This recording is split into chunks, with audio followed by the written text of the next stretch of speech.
Hello, everybody, and welcome back to Beating the Odds. It is Monday, August 21st, 2023, and we are back with our MLB best bets of the day.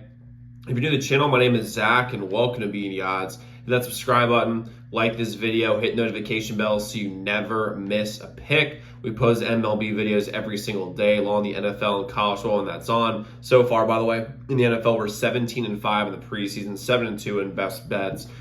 We have an NFL video live right now, so go check that out. We're also coming off big winning years, the NBA and college basketball, and a winning year in the NHL. We're going after our first 10,000 subscribers, our first 6.5 months on YouTube. So I'm really excited to have y'all here. Let's go win together today. Let's go make some money. So to recap yesterday's results, we had a tough day in baseball. It was tough. We went 1-3 yesterday with the Phillies minus 1.5.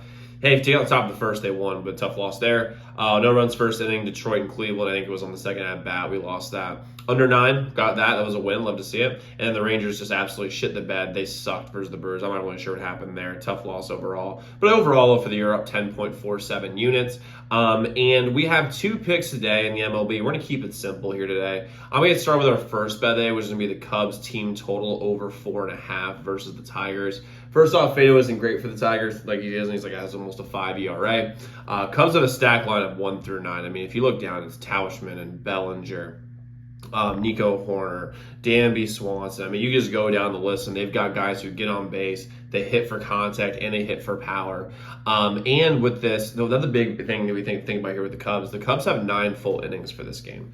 Because they're a road team, they're going to have 9 chances to go up there to get 5 runs, which is a whole hell of a lot different if it's like 4-2 in the bottom of the 8th. You're on the top of the 9th, you're just begging for the Tigers to score 2 runs.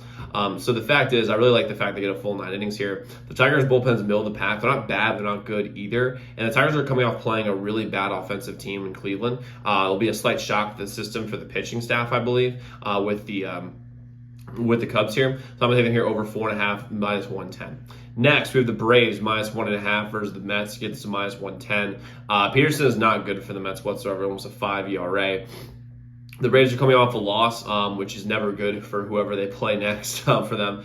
Also, the Braves' offensive stack 1 through 9, they're second best in the league in that category, in my opinion, the offensive side of things. The Mets' bullpen is bottom 10, the Braves is top 3, and the Braves are at home and they start fast almost every single game. And when you add those 2 things together, those ingredients together, I don't really see where the Mets are coming up, especially with the Mets like basically just giving up on this season. Sure, they had a couple of good wins against the Cardinals, but the Cardinals also really have given up this season. So with the Braves, they're going after, they're trying to make sure the number 1 overall seed in the NL, which I think they probably will be. But even so, they're going to put it on the Mets here. I like the Braves here minus 1.5. Now, we might be adding some more picks throughout the day. Members of this text here, but also check my Twitter. My Twitter is linked in the description below. Quick recap though: we have the Cubs team total over 4.5, and the Braves minus 1.5 and minus 110 versus the Mets. So let's go lock in those picks, y'all. Let's go win together today. Let's go make some money, and I'll see you all tomorrow. Make sure y'all check those other videos.